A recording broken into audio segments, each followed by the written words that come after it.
Yo, what's the deal, YouTube? And we got another reaction video, another true crime video for y'all boys. We got woman doesn't realize her Tinder date is a killer. True crime. Let's get straight to it. It's December 1st, 2018. Yeah, these videos always give me like the CCTV chills, records like not the chills, but 22-year-old like Grace and her I don't know. Tinder I date, always get like Jesse, in a different getting mode. ready to leave a bar. We got goodies. They had just We got met a few goodies hours too. ago, but already they're about to head back to his place. Wait, On the outside, everything seemed to be going perfectly well. So well, in You only met fact, a that few hours soon ago? after they could be seen heading to I ain't gonna lie, chat. If y'all meet somebody for the first time, like would y'all go like to their house the same day or nah? I don't know. Me, I ain't gonna lie, like the vibe gotta be the vibe gotta be all really tough for me to like go to your house the same day. I ain't gonna lie, like the vibe gotta be all really tough. I ain't gonna lie, like that's just me though. I ain't gonna lie, I feel like it's different for girls though, cause like girls like it's different. Men like girls are kind of scared of men. Not really scared, but like hesitant. So like if a girl go to your house the same night y'all met, that means she really fuck with you. I don't know. That's just my take. hotel and up to Jesse's hotel room shortly after. Nobody could have expected that this was the last time Grace would ever be seen alive. Nah, Grace. The next day happened to be her birthday, and nobody was able to reach She her all died day. before her And the birthday? same was true even days after. It was like she disappeared off the face of the earth. Nah, Her friends and man. family quickly reported her missing, but to no avail. Meanwhile, Jesse was recorded on CCTV out and about, going up and down the elevator, carrying cleaning supplies, and what appeared to be a suitcase. No way you put it in the It suitcase, customize my gang. car insurance, so I saved hundreds. But the money I saved, thought I'd get a wax figure myself. Oh, right in the temporal lobe. No Beat way it, you put it in that punk. suitcase. Pay for what you need. Liberty. Suitcase with contents that would shock everyone to the core. And what's even worse, the killer had another date lined up. And if the cops don't intervene and arrest him quickly, this girl, as well as countless others, could fall victim to this very same man. No way you getting that many bitches. He might be him, chat. Go ahead. Tell me whatever you want to say. That's not funny. That's not funny. And from the beginning? Yeah. At 5:37 p.m. on December 1st, 2018, Grace, who just finished a backpacking journey from England to New Zealand, leaves her hostel to meet Jesse. Meanwhile, Jesse is having pre-date drinks at a local bar, downing several beers before the date begins. In fact, as he leaves the bar, you can still see at least 4 empty bottles sitting on the table. They meet in a popular spot where there's plenty of people, Nah, making that was an Grace feel insane safe while hug. she meets her I ain't date. gonna lie, I would've knew off rip. Who the fuck As hugs he like leaves that? the bar, you can Nah, I still ain't gonna see lie, at least bro. 4 empty bottles sitting on the table. They meet in a popular spot where there's plenty of... Bro, I ain't gonna lie. As a man, you gotta go above. Like, I ain't gonna lie. Do y'all go over or under? I don't know. I go over because like they usually shorter than me, so I go over. That nigga went in between. That nigga's a psychopath. He didn't go under or over. He went in between.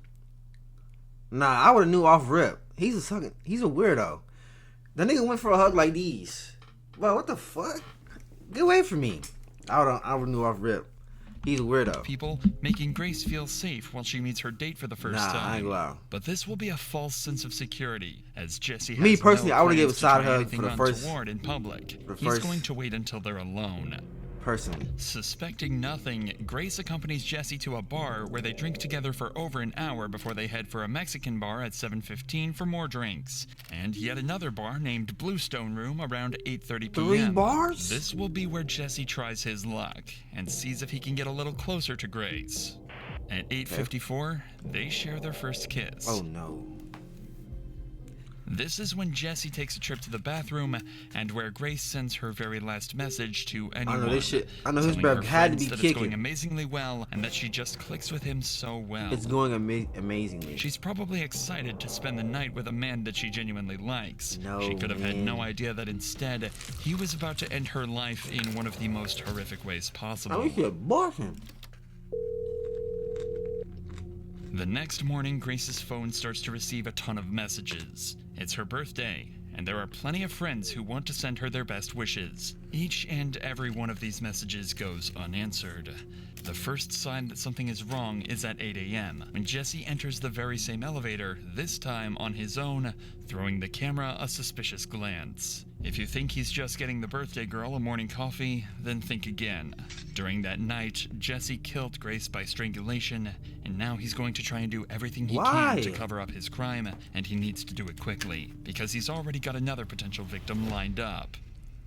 By 8:07 a.m., Jesse is in town and about to start the most eerie shopping trip possible. He starts at the warehouse on Elliott Street, where he buys a suitcase that he plans to hide Grace's body in. He checks out the width and depth of the suitcase to make sure it'll fit her, so he can dispose of her body before anyone can catch that's him. insane. Then 25 minutes later, he makes his way to another store, where he buys a number of cleaning products that will be used to clean up the murder scene.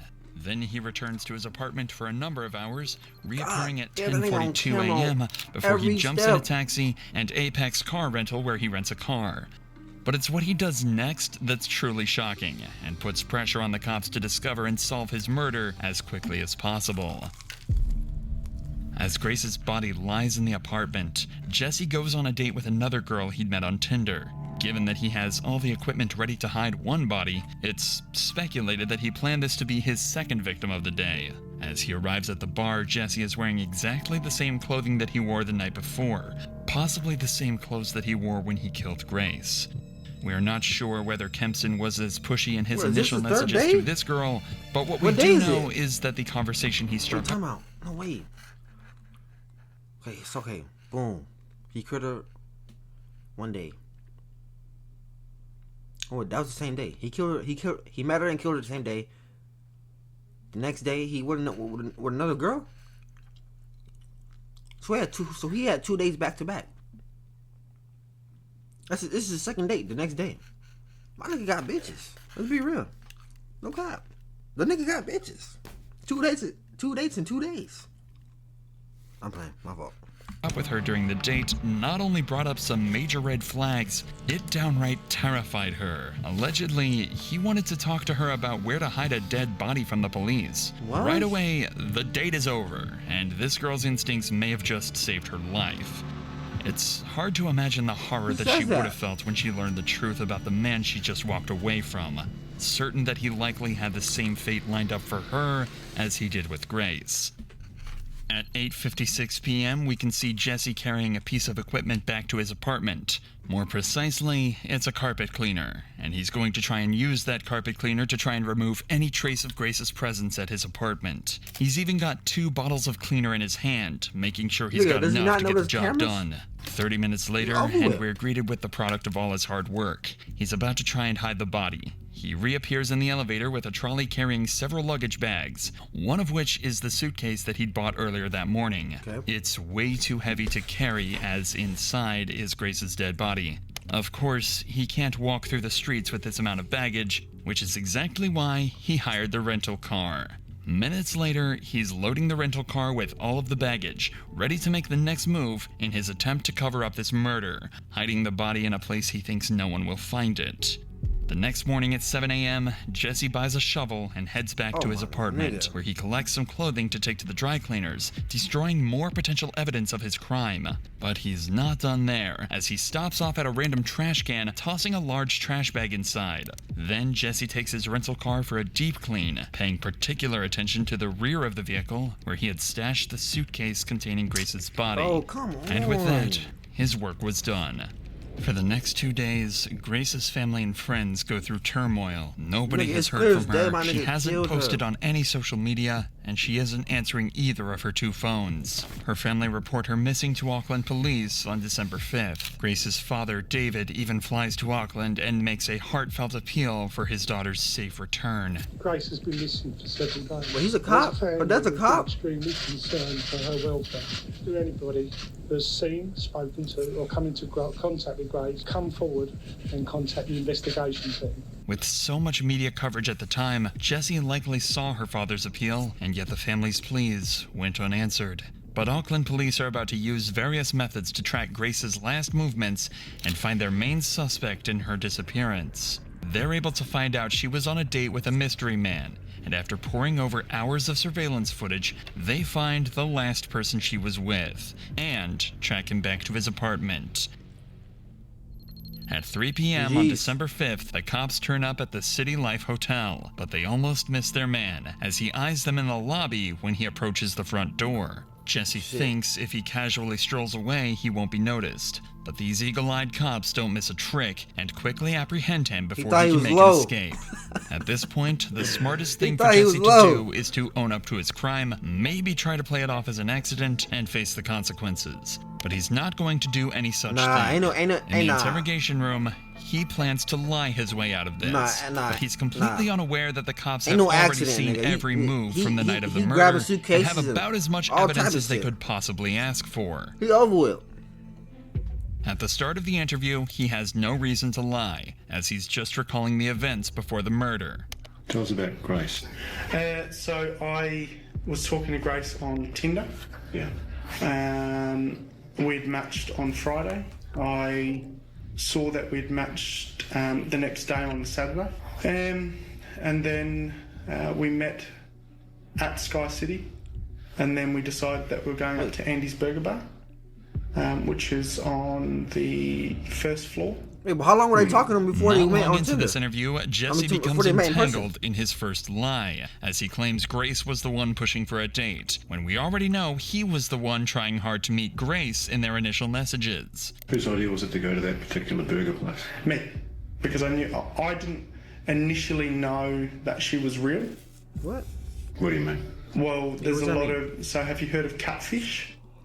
No. So catfishing is where someone uses your profile or uses your photos and pretends to be you and then meets and you're a completely different person. Right. And it's on Tinder, it's all about the way you look.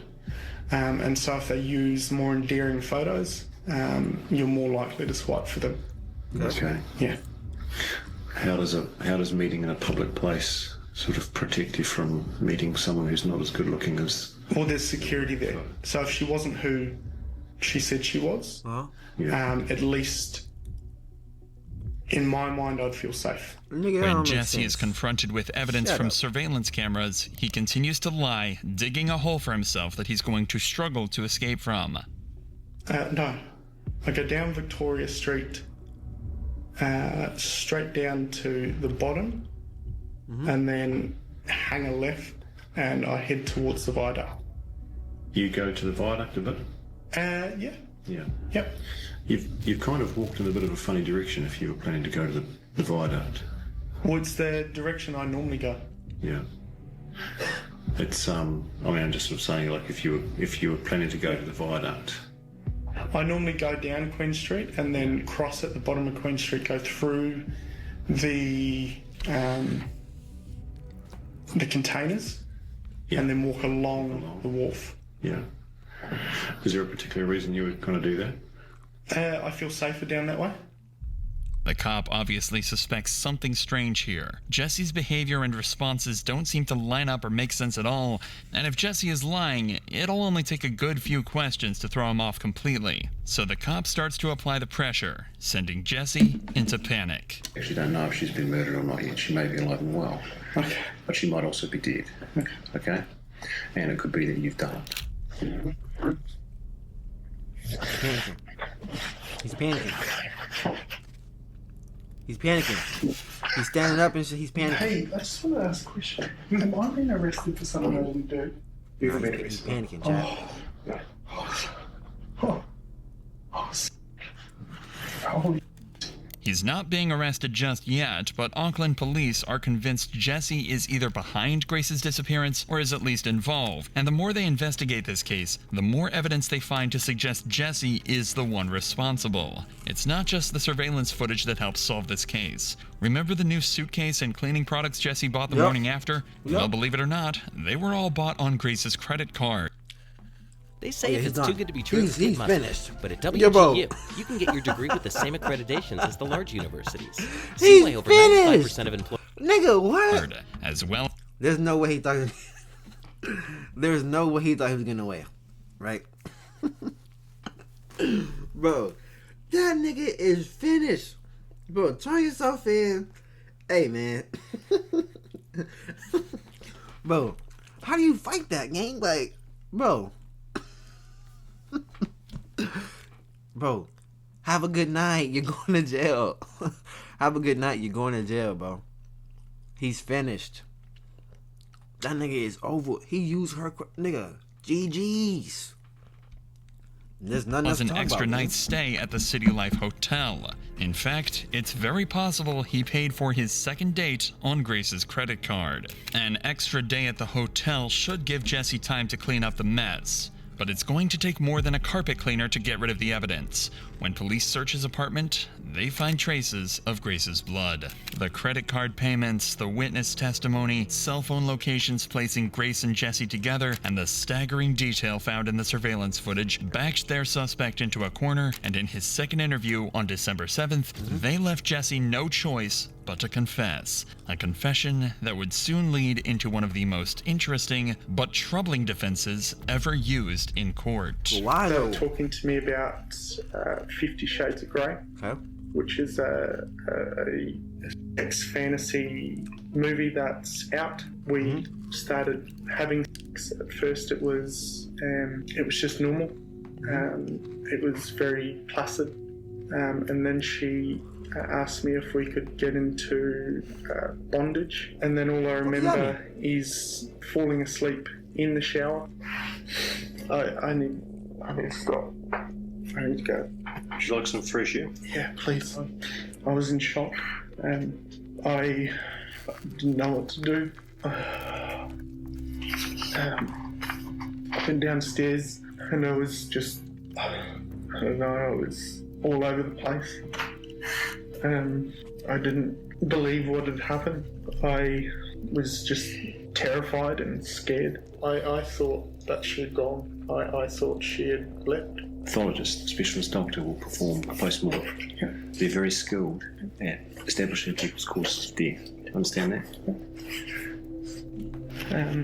I went to the warehouse at the atrium and bought a suitcase.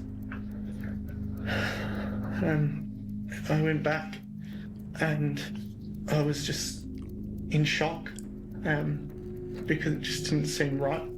I left to go and get cleaning products. So I messaged a friend and said I'll meet you at Revelry.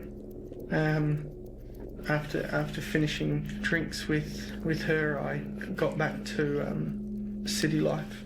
And the whole time I just kept saying, I'm sorry. And then I went downstairs and I grabbed the porter thing. I mean, he's saying what he did. He's saying what he's doing, but he's not really saying what he's On doing. top of the porter thing, I drove the hire car into Wilson's car park and parked it. I woke up the next day at about 5 a.m. and drove the car out to Cumu. At first, I picked up a shovel from ITM at Cumu. I ended up driving towards the Waitakaris. I went into the bush, I dug a hole, I went and got the suitcase and I covered the hole and then I drove. Where is her possessions? I threw them in the rubbish. Whereabouts? Albert Park, rubbish. Right. So Oh, what fuck, items I got of her on camera property have doing been that. disposed of in Albert Park? Damn. Everything. All of her clothing. Everything that was in the room. Whereabouts did you clean the car? The outside of the car? I think it was in Henderson. I don't know West very well. Okay. And what did you use to clean the car? Water blaster thing from a car cleaning place. Did she have any injuries? Not that I can remember. I was just panicking. Did you inflict any injuries on her that caused her to die? No. Did you kill Grace Mullane? Okay. And you're under arrest for the murder of Grace Mullane on or about the 2nd of December. Okay. You understand? Yep. Did you intend to cause her death? No. Are you ready to take us to where she is? Wait, what did The you say? media called it the 50 Shades of Grey defense. The idea is that someone may consent to being harmed during intimacy knowing the dangers involved. If they made no indication to stop, then it would be seen as an accident, and the person responsible shouldn't face a murder charge. But this defense has always been seen as more of a scapegoat, That's a real used thing? by lawyers to try and get their defendant off with a lighter sentence, which in this case would be manslaughter. This doesn't change what happened after Grace's death, and the disturbing series of events uncovered during the investigation. From December 1st, the day before the date, all the way to December 7th, cops found Google searches made by Jesse looking for a place to hide the body. He'd also taken photos of Grace's body before and after he packed her into the suitcase. They found Grace's body on December 9th, 2018 in the Waitakere Ranges just outside of Auckland. It was determined that she was strangled and had bruises on her arms and chest consistent with being pinned down. In New Zealand, there is no such thing as first-degree or second-degree murder. All charges are treated the same, carrying a life sentence. That meant there was no investigation into the premeditation. All that mattered was if Jesse killed her or not. It was that simple. Jesse maintained his innocence, but was eventually found guilty. And on February 21st, 2020, he was sentenced to life in prison with a minimum non-parole period of 17 years. After his trial, 2 more women came forward and claimed Jesse had assaulted them after they met him on Tinder. He was found guilty on those charges as well, adding another 11 years to life added to his sentence. Nah, so New Zealand, that's life off rip. Like I just graduated and